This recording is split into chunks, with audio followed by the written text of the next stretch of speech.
With the new year just one day away, many are looking forward to 2010 and finding that new job or career. But with so many Americans unemployed, the rat race is tougher than ever, especially for those who find it hard to step outside their comfort zone and engage others. I'm talking about introverts. Joining me today is business communication coach and author of the book Self-Promotion for Introverts, Nancy Ankowitz. Hi, Nancy. Thanks for being here. Hi, Meg. Thank you. So what exactly is the definition of an introvert? You're an introvert if you prefer solo activities to social activities to recharge your energy.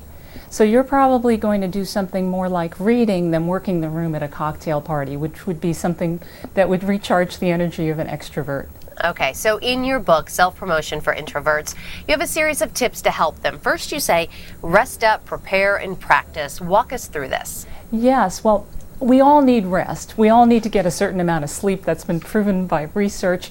However, for an introvert, if you're an introvert, you need that quiet time to recharge your energy. So before you go out into a social event, into an important meeting, a sales meeting, a job interview, it's really important for you to recharge. And then prepare and practice, you're much better.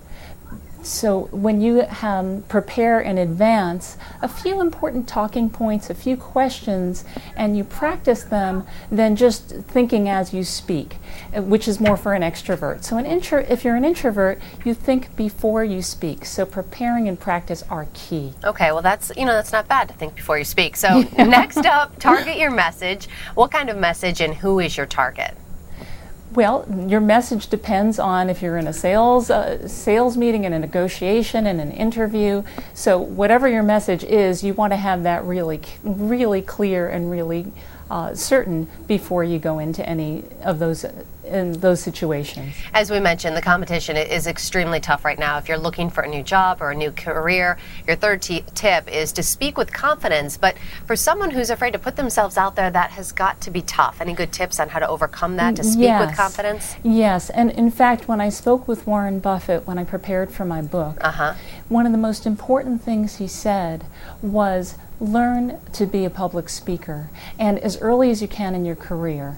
And he said that communication skills, both oral and written, are undertaught in schools. So hire a coach, take classes, join Toastmasters, whatever it takes, but learn public speaking skills. They'll get you very far in your career. Well, how long does it typically take for somebody who's not that comfortable doing it to overcome their fear and to feel more comfortable? Let's say if they take a public speaking class. The great news is it doesn't take long. It can take a matter of weeks. And of course, public speaking is a universal fear, introverts and extroverts alike. However, for an introvert, the beauty of public speaking is you go into a room once and you reach a lot of people rather than wearing yourself out talking to lots of people individually. Okay, up next, you suggest take credit without bragging. This is tough. How do you do this gracefully? You don't need to be a windbag. You don't. Nobody likes one, right? You don't have to be unbecoming to promote yourself. Just state the facts. Say what you can do that other people need, and state your accomplishments clearly and with specific statistics if you can. So your accomplishments have increased sales by 10%, have decreased costs by 15%, that kind of thing. Okay, the fifth tip you have to help introverts self-promote themselves is to be a connector. What exactly is this? Get known as somebody who can introduce people, as somebody who recommends people, who makes testimonials on LinkedIn.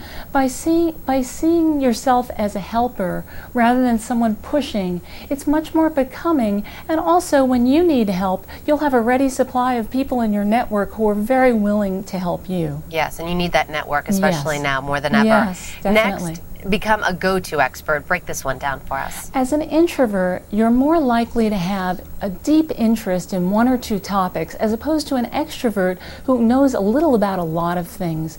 So get known for your areas of expertise by writing about them, blogging about them, writing for trade publications, doing public speaking around them. So get known for those areas. Okay, and your final tip, let your quiet star twinkle. Play to your strong suit here, right? Yes, if you're an introvert, you probably are good at writing, at reading, at researching, and you can use these quiet strengths and also listening. use these quiet strengths to get the word out about what you do well, as opposed to feeling like you have to be a braggart and a schmoozer. All So right. let that quiet star twinkle. Nancy, any last final tips before we let you go on how to overcome this? Yes, one other is be a host. So as an introvert, it puts you in a great place. You're the go-to person, so people come to you rather than you having to reach out. So being a host is a great thing for an introvert. All right, Nancy Inkowitz, author of the book Self-Promotion for Introverts. Thanks for joining us today, and Thank you. have a great new year. You too. All the best. Thanks. ABC News Now. Good to know.